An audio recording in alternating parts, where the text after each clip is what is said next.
Yeah, So actually, those of you who are joining us for the first time, this all comes from our PodTips group, which you're welcome to join, podtips.net. It's all for people who podcast or who want to podcast. And it's unlike a lot of groups out there, it's not about just a place to sort of advertise your show. It's a place to share what you've learned and also to learn from other people. We've got members all over the world. As I say, we had people joining in Hawaii last week. We had a couple joining Mumbai this week as well. So welcome to you if you're joining us today. fantastic. Yeah, do leave us a comment. As I said, let's dive straight in though, with something that we've done this week. You went to a rather strange podcast event. Yeah, it was a very exciting event as well. So thanks to Ian Joliet, who's in this group as well. Monday night, we went to a podcast premiere. And not only was this the first time that I was aware of this happening in the UK, I'm not sure that I've heard it happening in the world. I kind of think it must have. But it was at the Radio Theatre at the BBC at Broadcasting House, which, despite the fact I worked at the BBC for several years, was actually the first time I'd been in the building. And this is where, whenever you see the BBC News footage and you see all the people at the desk collecting, that's that main building, that hub where all the news comes from in London. And they have a dedicated radio theatre there. And so it was about 250 people to see, well, I was going to say to see, but to experience the first episode of a brand new podcast, which is called Death in Ice Valley. And it's a co-collaboration between the BBC World Service and NRK, Norwegian broadcaster. And they've been working on it for some time. And basically, we all came to the theatre, we sat down, it was introduced, and then we just watched an audiogram for half an hour of the first episode. And it was very strange because it was almost like when you see these images of how people used to listen to the radio in the 20s. Like before the advent of mass TV, where people would sit round the radio in the evening and listen to the Goon Show or whatever was on. And it was basically a setup like a theatre, like a cinema, except there was nothing on stage apart from this audiogram. And really, there wasn't that much with it. So it was a case of most people just closed their eyes and listened. And so it was a very, very unusual experience in that way, but very exciting that they were doing that they were making this effort, that they did this. And the idea is that we all heard the show, but you won't be able to get it, even though it's available on iTunes as a little teaser, you won't be able to actually listen to it until it's released in April. So it was a proper premiere in the same way as you get with movies. No red carpet, no paparazzi. Oh, well, I'm not going there. But still, it was exciting that they were done it. And obviously this is a BBC.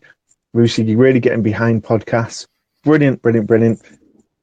However, it was just another true crime story, which is fine, and they did it very well. But I was kind of hoping that they would maybe, as they were doing something so different with the launch, that maybe they'd finally sort of were using the medium to its full potential. And so, I mean, nothing against the program makers. It sounds great. It's fine. If true crime's your thing, brilliant. But I just kind of feel that the BBC's kind of missing a trick in that they should be leading the way. I mean, educate, entertain, and inform are the three pillars that Lord Reith set up for the BBC. Yeah, I do feel that there should be a fourth pillar, which is to innovate, which the BBC has always done in many ways. And they have done in this circumstance with the event, which was great. And there's people from Norway, people from all over the country had come down just to be there. But that in itself, because it wasn't that groundbreaking, I kind of walked away feeling a little bit, a bit meh, a bit empty. Do you think there was an element of that because we're in the podcast world? I know that the UK isn't as au fait with podcasts as everywhere else. So do you think this is just their way of picking something they know will be successful and hoping to get ears of people that aren't in the podcast world like we are? I think that might be a bit more powerful for people that don't know there's loads of true crime podcasts. Yeah, it could be. And really, I think the way that a lot of people in the UK discover podcasts is because of the BBC, because they tell them about the podcast. However, a lot of the podcasts that people will come to are not podcasts in their true sense. They're just listen again radio shows without any extra content. Occasionally a little bit of extra content. I mean, one of the biggest podcasts in the UK is Komodo Mayo's film podcast. But that is primarily a 2-hour show on a Friday on BBC Radio 5 that then becomes a podcast. However, they do add some extra things, and they do have some different bits that go in and out of that. But still, it's not, if you're a podcast purist, which I guess I probably am in many ways, it kind of like misses the mark. And also as well, it puts a really unfair, it makes a very unlevel playing field for somebody like ourselves, and somebody who's just, at home making that podcast in their spare time about their business. Although effectively you're just as searchable on Apple Podcasts or Stitcher or wherever you are as the BBC shows.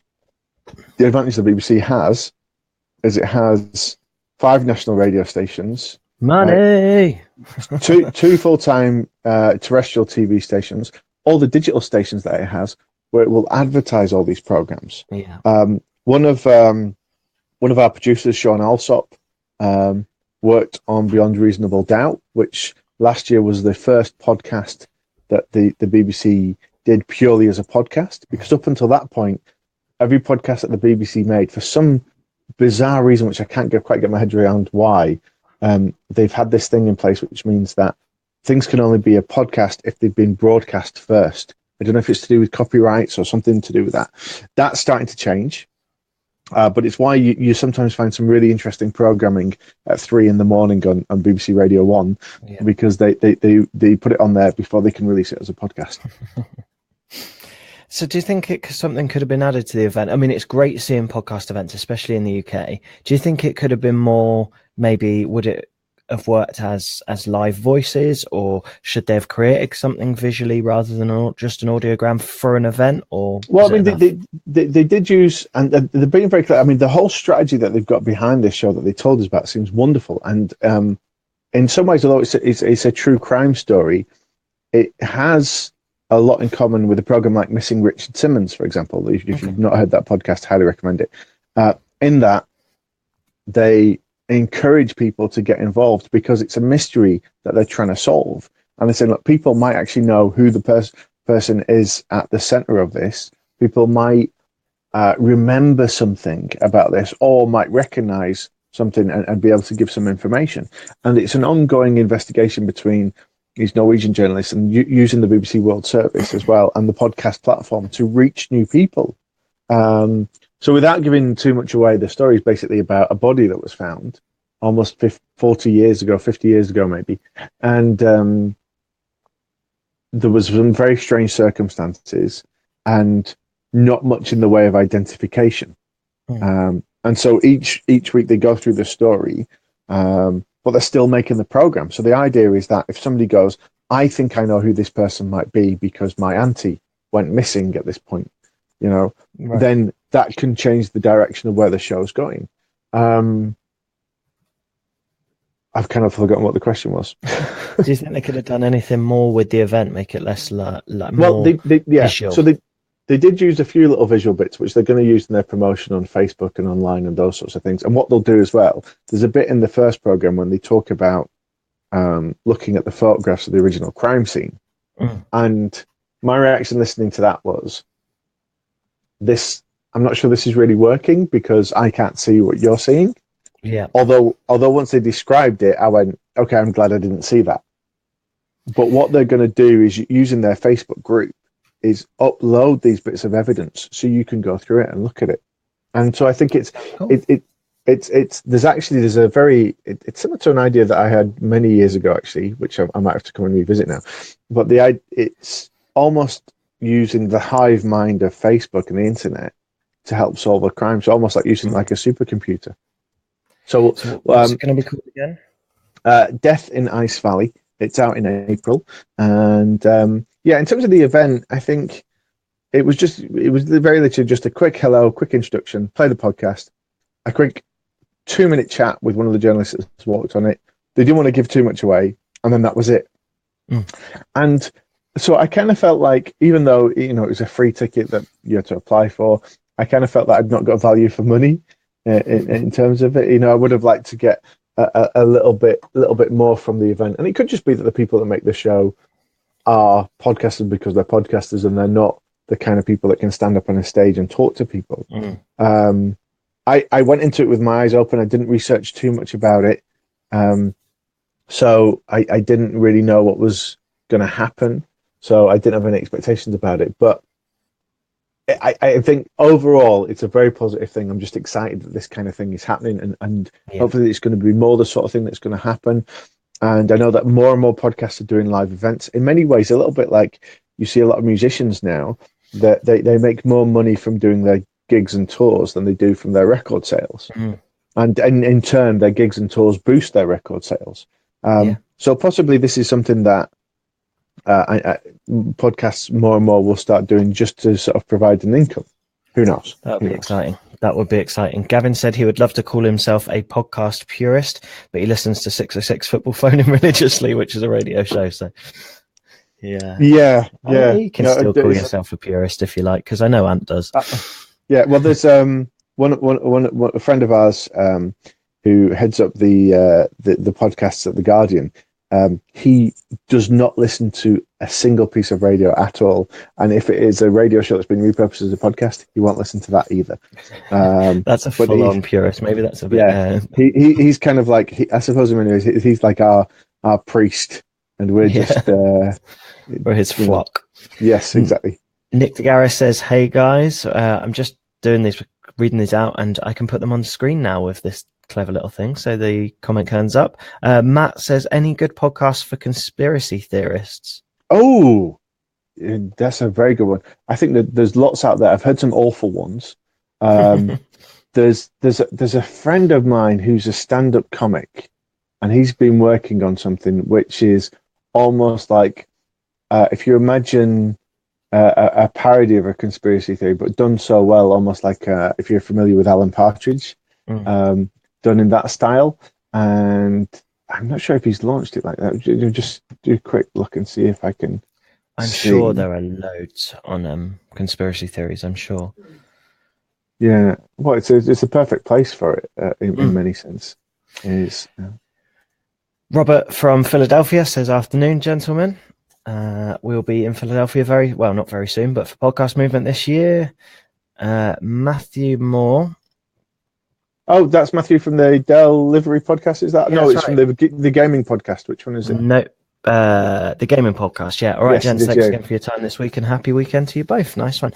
And Matthew, actually, we spoke to. He's been doing a podcast for, was it 10 years? Yeah, we're going to say congratulations to him and the Midlife Gamer podcast, because they've just hit 1 million downloads. 1 million? Is that an M? Can you make some like Snapchat filter balloons or something appear, or because that really is something to celebrate.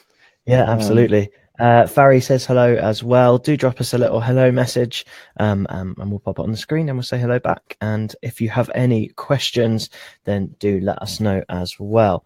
Yeah. Also, if you've got an idea for a conspiracy podcast or one that you've come across, because I'm just struggling to find if you do, Matt, if you do Google it, then loads will come up. Not really conspiracy theories, but law's really good as well. Law. Iron Mankey. Yeah. The problem with just Googling it though is, of course, that you get a lot of shit. You've got there's nobody curating that as well. So if you can find a good way of doing that, that will make you a lot of money, I guess.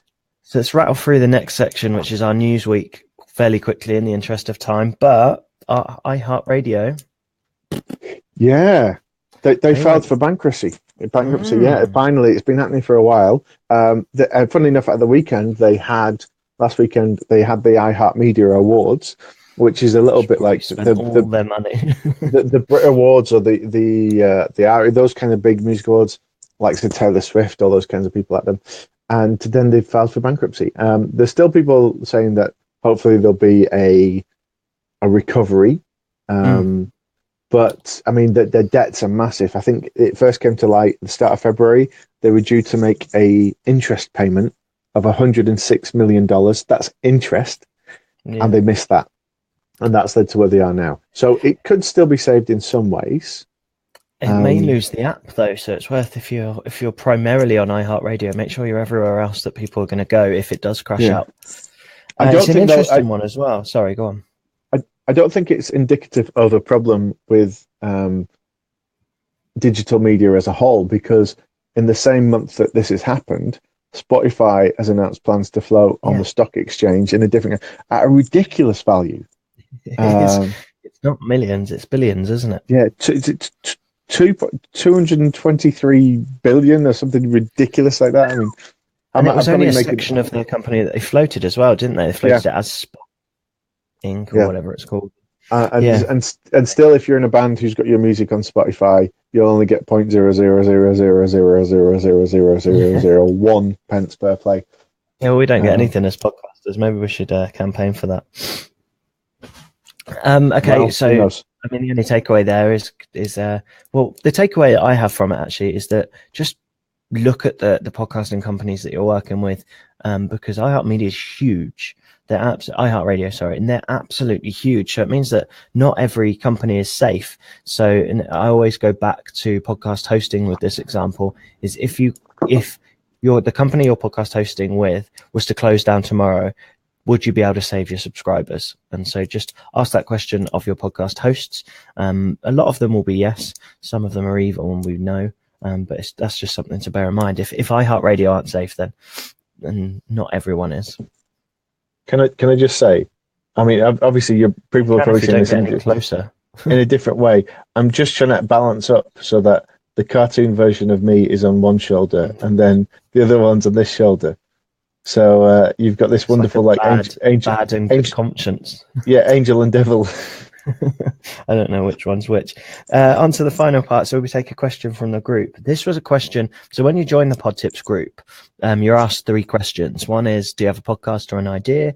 The second one is, do you need any help with anything? The third one's just to agree that you don't advertise in there. And I think this working really well. We're getting a lot of engagement. We're 2,084 members now.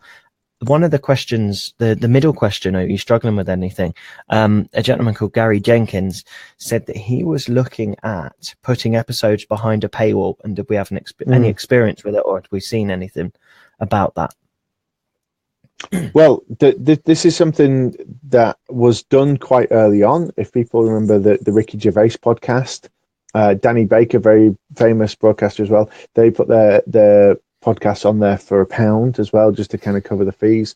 Other people have raised money by doing it through a live show, so they kind of they only record the episodes of the live show. So Richard Herring does this, and so you pay for a ticket to go to his show, and that becomes a podcast.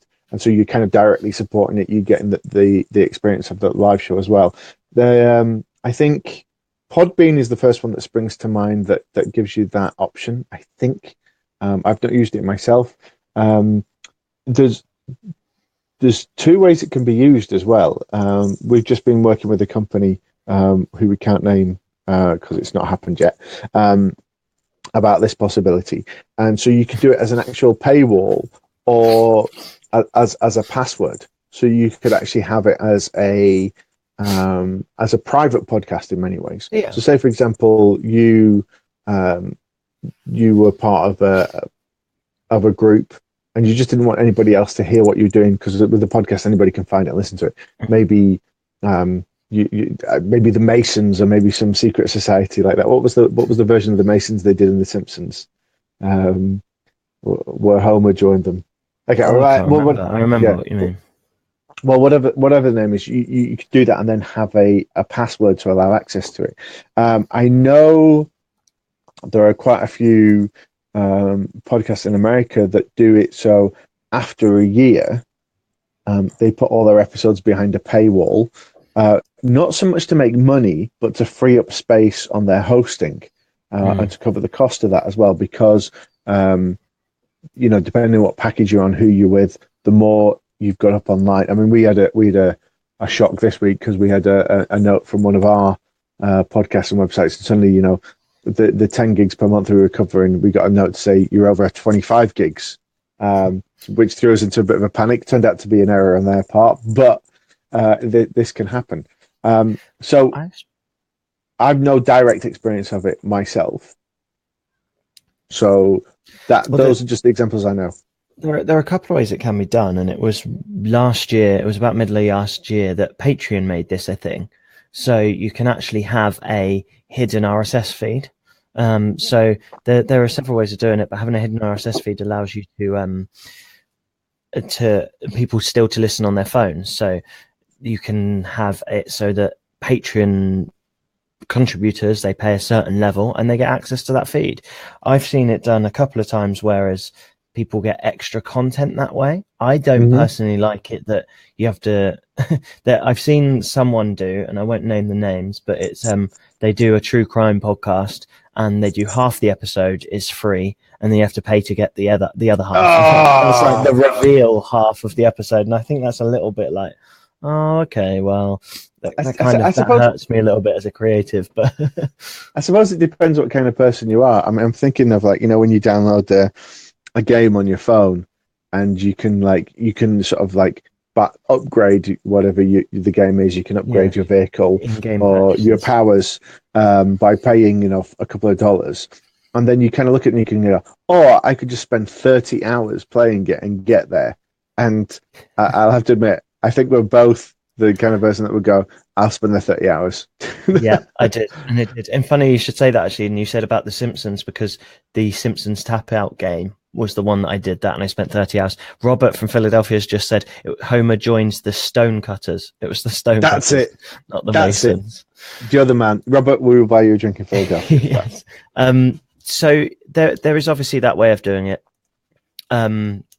There is also the way of just creating your own membership site, and this can be done on a website quite easily. There's a lot of membership plugins, and just having the content behind there. The only thing with that is it's not an RSS feed. So if it's extra content, people wouldn't necessarily be able to listen in their normal ways of doing it. They'd have to either listen on a website or listen via a link on their phone, which is normally fine, but it's just out of their normal habits. But if you do look to start a membership site, then The Membership Guys, an amazing podcast, and teaches you all you need to know about that.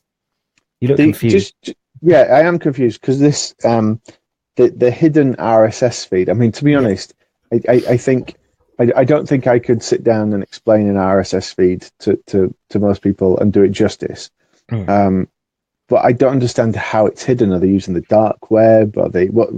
Or do you know? I don't honestly know. I think it's just that you don't. It's not published. It's not in iTunes and everything. It's just you get an RSS address, and in most podcatchers, like all the Android ones and things like that, you can add a show via its URL rather than searching for it. And so it's not on the dark web. It's not a dirty podcast, but yeah, it's just that it's not in all the directories as such. Yeah. Thank you again for your contributions. There was another one that I missed it. It popped up. It said about the Wrestle Talk, do a pay-per-view, old pay-per-view. Well, they do once a month review of an old PPV. Yeah, we'll have to check that. That's pay-per-view, just for those of you that are listening. So, yeah, and thanks for that, Gavin. And once again, just to reiterate, we are, we're passionate about this. We do this all the time. We don't know everything. We try and learn as much as we can, but one of the reasons why this group works well is everybody gets involved and everybody's got different experiences with different shows and different formats, and also different platforms and different listening habits. So please come forward and contribute. And also, I'd just like to take this moment as well to thank everybody who is very active in the group and answers questions and gets involved, partly because we do occasionally like to sleep and go out with our families and things like that, so we're not there all the time, but the interaction in the group is great and what brings it forward. And I have to say, honestly, there is every single time I go into the group, I'm put onto a new show in terms of like how somebody's done something. I'm put onto a new issue that people are having. And also, I find that somebody in the group surprises me with their knowledge and experience. And I would also encourage you, if you're new to the group, I've had a few conversations with people outside of it, and they've said, "Oh, well, I've just been watching for a little bit, and I didn't want to ask it because I figured this had been asked before." Honestly, there's no harm in asking at all. And what you'll find is, even if you get an answer to it, the way this medium moves and the things that are being developed for it all the time, sometimes 2 or 3 weeks after you've asked the question, there could be a different solution to it or a better way of doing it, or there's been a revamp of that software. So please don't feel aggrieved. Or you might just be that somebody else has come in who's just got a completely different setup as well. If you want to join the group, it's just popped up on there. It's podtips.net, and that'll take you straight to the Facebook group. Nice. Just a couple more hellos then. So Gavin said, I've not tried to get on iHeartRadio yet. Is it pointless exercise until the news becomes clearer? It depends on your podcast host. If it's a destination you can just quickly add with a click of a button or a form, it's worth doing anyway. You might get a couple of people before it closes down or doesn't close down. We're not sure. Mark, hey Mark, Mark we know from, he's a video editor, Pocket Video School on YouTube. He says, hey fellas, upped your live game, eh? Yeah, a little bit. Yeah. Well, he's the video master, so if we've impressed him, then we're doing a good thing. And similarly, Jason Ross said, sorry I didn't catch what software you used to live stream your split screen. So before, we were simply using just our phones on iOS because you can't add in another person to a Facebook Live just on your desktop. So I looked for something new, and today we're trying BeLive, BeLive.tv. It seems to work really well. Well, at your end. Yeah. So stupidly, before we went live, I was babysitting my nephew. So we were trialing it, and so you were on your Mac, I was on my phone, on my Android. And then when we went to go to live, I tried it on my PC, and for some reason, you could see me, but you couldn't hear me, and I couldn't hear you or see you. And that was in a couple of different browsers. So we've just come back. So at the minute, we're going Android phone to Mac. But, it could just be I need an update or something that I've missed. But, yeah, it looks nice. It's working very well. I do like the thing that you can pop everything up as you go along as well. A couple more. Raphael says, it figures I get approved on iHeart and it goes bankrupt. Don't think it's your fault, mate. I don't think it was. Can I just say, every radio station that I've ever worked for and no longer exists, or has at least changed its name. So, the best people have that effect on things. For Patreon, I think that's a vote for Patreon from Gavin, and thanks from Jason. So if you do have any questions, do pop them into the PodTips group. Go and join that. We really love the group. What was our PodTips podcast episode on this week? It was about Facebook ads. So, well, no, that's the next one coming. That's coming on Facebook Tuesday, ads. Yeah, and the one we just done was about YouTube. Should I put my episode on YouTube?